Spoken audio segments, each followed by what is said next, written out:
So for this video we are taking on the Cogitum Centralis, I probably slaughtered that name, but we're taking it on anyway, and Master difficulty in Return to Clockwork City. Now, as you can probably tell from the list on screen, we are playing a Crusader deck, and this one particularly features a lot of prophecies, a lot of 1 and 2 drops, and some support removal. The reason is because our opponent in this encounter uses some very dangerous supports that have to be dealt with or you lose, and they also punch you in the face very, very hard, and so you need prophecies or you lose. So for the mulligans, I usually keep any 1 and 2 drops that I get, specifically 1 drops for sure if you don't get the ring, and then throw prophecies back. Our opponent begins play with 2 Halls of the Dwemer, 2 Spider Workers, 2 Dormant Centurions. That's right, all of that. So they have a ton of cards in their hand because they get spiders from the halls, and they draw cards from the workers, and they start with a big board. And this is exactly why you need to open the way that you do. So we're going to go ahead and drop our Marked Man. Did you hear that? This encounter we get 3 levers. 1 pumps our offense on our creatures, 1 makes a 1/1, and this one sacrifices a creature and destroys a random enemy support and gains 3 health. Right out of the gate, your first turn needs to be play a creature, blow up a hall, period. You can only use these once per turn, so playing the defenses right now actually doesn't help us. But you have to blow up a hall because it pulls off a ton of damage from the board. Now you're still going to take a bunch of damage. We're going to lose 2 runes here, and that's why we run so many prophecies. Naturally, because I'm super unlucky, despite half the deck being prophecies, we don't hit any. But that's okay. That's okay. There's a reason that we are doing things the way we're doing it. We're going to play a Bruma. There's a plan. Because we want to start gaining health from this. That's really important. We're also going to play our Makeshift to gain the health from that. And then we're going to just blow that up as well, because we got to get rid of that, and we need to gain some health. So after that, you just start focusing on whittling their creatures away as best as you possibly can. You won't foil. So we're going to go and do that. We're going to drop a Hive Defender to hopefully protect our Bruma. When there's no supports, I strongly suggest just making a token, because especially with Bruma out, you're going to gain some health, but you might need to sacrifice this later.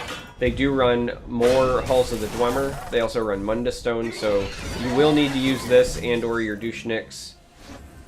So that is a thing. Alright. Sadly, the Cloud Rest does not stop a 5/3, so we are going to lose this regardless. So there's that. This, we want to go ahead and pop that. As I said, I strongly recommend just making tokens. And then I still want a guard to protect this. We're going to go ahead and drop it here, because the Bruma is a source of health gain, and the health matters. Your win condition, just so you're aware, is basically to deck your opponent. You're going to spend so much time just trying to survive that the likelihood of you pushing for damage is pretty slim. I'm not saying that you can't. Certainly a possibility, but the raw power that your opponent gets at the start of this makes it unlikely, we'll put it that way. Okay, so we need to answer these spiders, so we're going to go ahead and do that. And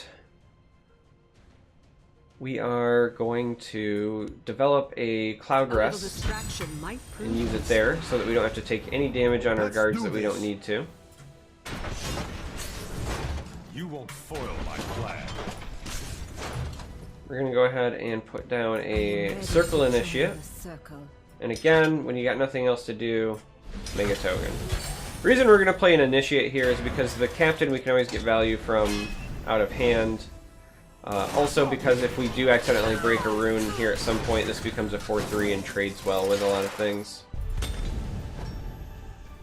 Well, we're certainly going to need to melt that.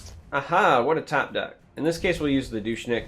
Otherwise, we would have probably played this Initiate and just sacrificed that, but this works out even better for us. Let's go ahead and play a Douchenik. Pop that. That allows this to trade without fear. And I don't think we want to break this yet, Protect the so let's go ahead and do that. We And then play the captain. And play the 1/1. Now, our opponent does run Crushing Blows, so at some point we do need to get rid of the Centurions as well, because otherwise they will start utilizing them. Just kind of keep that in mind as you play. They're in my sights. Also, the Centurion here is minorly problematic. A couple of different ways that we can handle this, though. I think the most beneficial way for us is to Dawnstar, because we're going to break this rune to transform this. You won't foil my plan.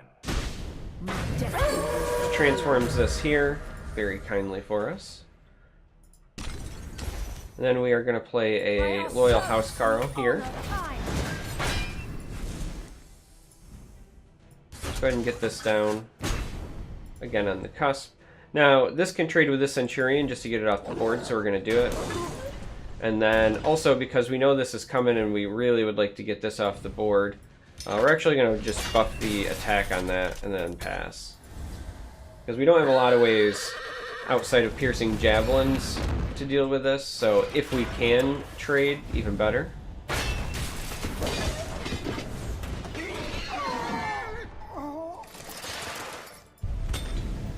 So our opponent's about halfway through their deck. We still have to worry about another Halls, a Mundus Stone. There are some cheeky things left that we have to worry about. Now, we'll at some point need to blow through this. Doing so by buffing here seems like a good place to start. We stand united. And sadly, we can't protect this any longer. They will likely get this trade.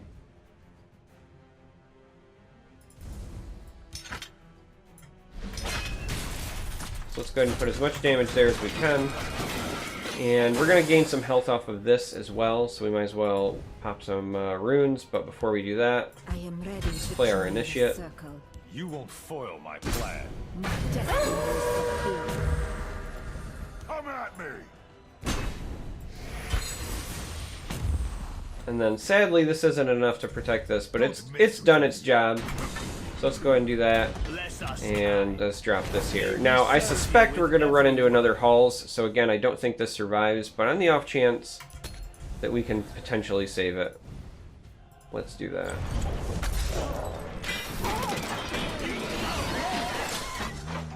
Alright.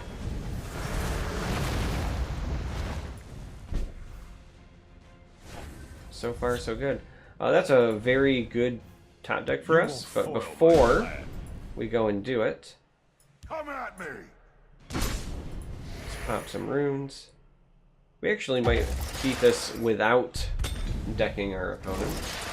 We shall see. It's going to be a lot of gear works that they get. Come at me.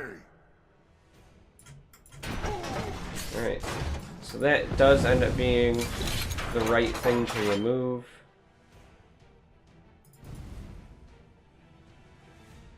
And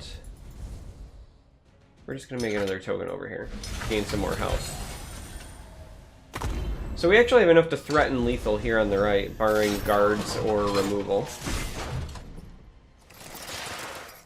But there is one of those pesky guards, and sadly it means a lot more guards.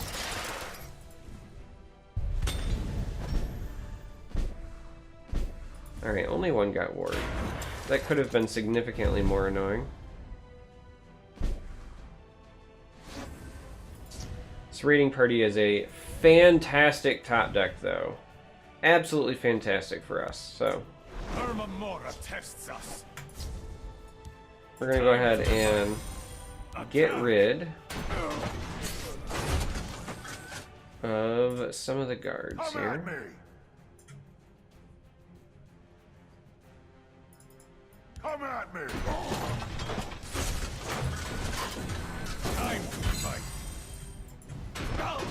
And then we don't have quite enough for lethal because they played so many guards, but we can get them down to 2, which means if they don't deal with both, we can threaten lethal. Though we're about to eat a guard here.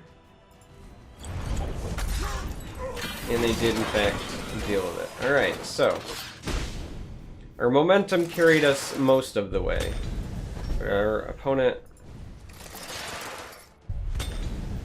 is gonna flood the board now. We need some luck now, unfortunately.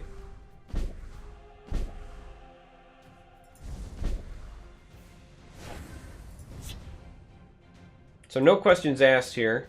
We have to play the Gatekeeper, and then sadly we have to melt it. And we did catch a break. That was the one that we needed to get rid of. We needed this to not drain. We needed all of these to attack for tiny amounts. As long as these are all 1/1s, they're only going to slowly whittle our health away. Alright, so the Eradicator is problematic. But we can potentially buy some time here. We don't have to worry about killing the Mundustone this turn. Bless us, kind. Because with all of these creatures here, they're not going to play anymore. So we're actually just going to go ahead and make some tokens here, knowing that we're about to take some damage. It's another interesting bit about the AI. If they have full lanes, they will not play more creatures, even if they would be better. It's actually kind of a neat trick if you run the Night Mother and you can slowly fill up lanes with the 0/1 targets. The AI will not replace them. So you can actually lock out the AI. It's a neat tidbit. Bless us, kind. Again, we need to get through these guards. So we're gonna do that and hope for some help. Sadly, that got guard, and that was not helpful.